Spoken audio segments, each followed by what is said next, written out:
If you grew up in the 80s, Saturday mornings were basically a sacred event. You sat cross-legged on the carpet with a bowl of cereal the size of your head, and if you missed your favorite TV show, tough luck. So today we're diving into 20 iconic 80s kids shows that permanently rewired our brains. And half of these theme songs still live rent-free in my head.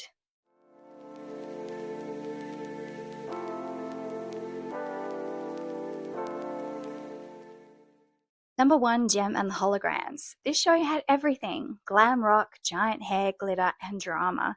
Gem somehow managed to run a music empire while also fighting off chaos in heels the size of small ladders. And the songs, they were actually so catchy. Also, can we talk about how every problem in this show escalated immediately into kidnapping, sabotage, or international espionage? This was not a low-stakes cartoon. Number 2, Inspector Gadget. I was obsessed with this show. My friend and I used to run around the backyard pretending we were on missions. I mean, we genuinely believed we were elite detectives, even though we were basically just yelling, "Go, go, Gadget!" while falling over the garden hose. Meanwhile, Penny did all the actual work while Inspector Gadget stumbled through life, accidentally succeeding. To be honest, that man failing upward was really impressive. And number 3, She-Ra, Princess of Power. Before strong female lead became a marketing phrase, there was She-Ra. She had a sword, a flying horse, and the confidence level we all wish we had. And also, why did every transformation sequence in the 80s last about 4 business days? Number 4, Care Bears. The Care Bears taught us that friendship and feelings could solve almost anything, unless you were Grumpy Bear. He looked like he'd worked a 40-hour week and paid taxes. Grumpy Bear was the most relatable character in the entire franchise. Number 5, The Trapdoor. The theme song to this show still takes up space in my brain. This show was equal parts funny and deeply unsettling.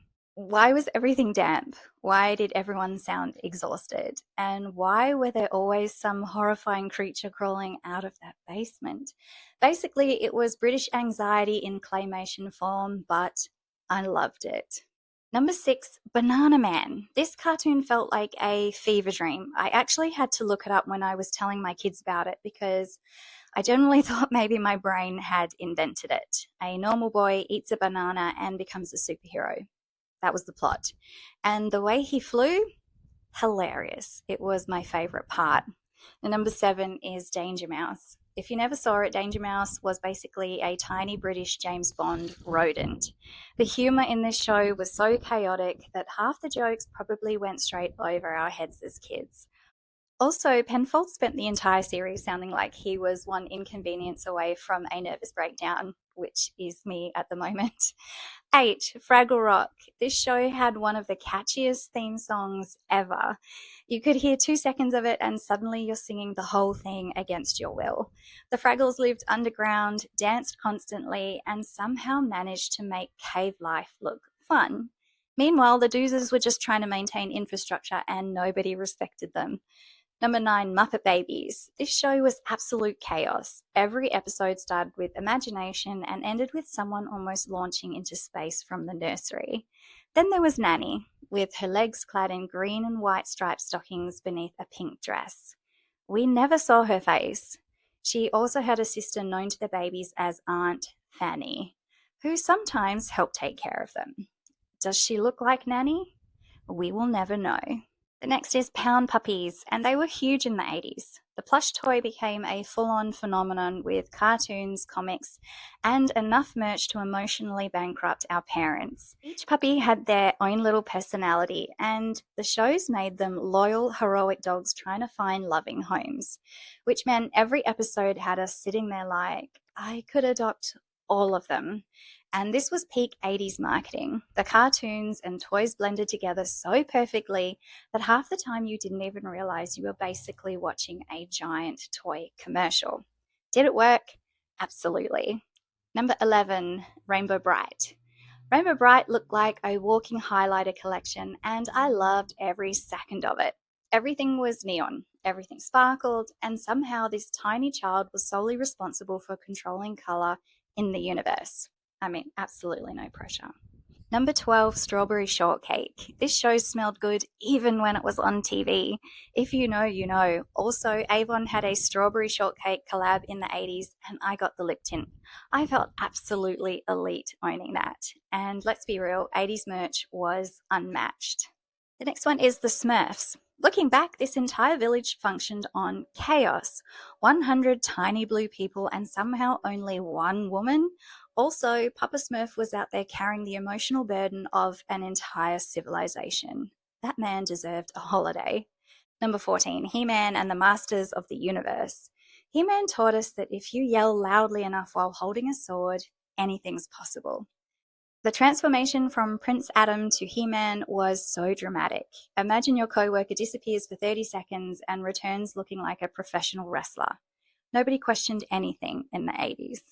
Number 15, Popples. These creatures could literally turn themselves into balls. That was their talent. They were toys first that later got turned into cartoons. The show followed Billy and Bonnie Wagner, who thought they were the only kids with Popples until a new family moved in with their own Popples, including the rock stars, pufflings, and babies. Basically, the entire neighborhood was one giant explosion of fluff and chaos. Number 16, Captain Caveman and the Teen Angels. Okay, technically this started in the late 70s, but I had to include it because I watched this constantly as a kid. Captain Caveman basically solved mysteries by screaming and hitting things with a club, which surprisingly worked more often than you'd think.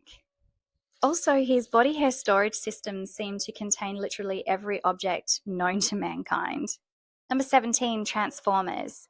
This show made every child believe that their toaster might secretly be a robot, and the little Transformer toys were everything. I had one myself. There was always that one kid at school who could transform them properly in like 3 seconds, while the rest of us were just snapping plastic parts and panicking. Number 18, the Wuzzles. I had totally forgotten about these. The Wuzzles were basically if two random animals got merged together and nobody questioned it. Like, what if a lion was also a bee? Perfect, let's do it. I also had a book and cassette tape from one of the episodes, and I listened to it all the time. Number 19, Super Friends. This show gave us peak superhero energy, but we need to specifically talk about the Wonder Twins. Their powers were wildly unbalanced. One turns into an eagle and the other turns into a bucket of water. Imagine showing up to save the world and your assigned role is helpful liquid. Number 20, Alvin and the Chipmunks. Alvin caused stress in every single episode, and Dave just spent the whole time panicking about it. But those songs were ridiculously catchy, and somehow every kid knew all of the words despite the chipmunk voices sounding like cassette tapes on fast forward. The 80s certainly gave us some truly bizarre television. Half of these shows made no sense.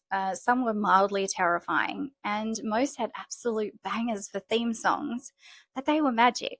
So please tell me in the comments, what 80s kids show did you love that everyone else seems to have forgotten existed? I know there is lots that I have left out. Thanks for watching, and I'll see you in the next one.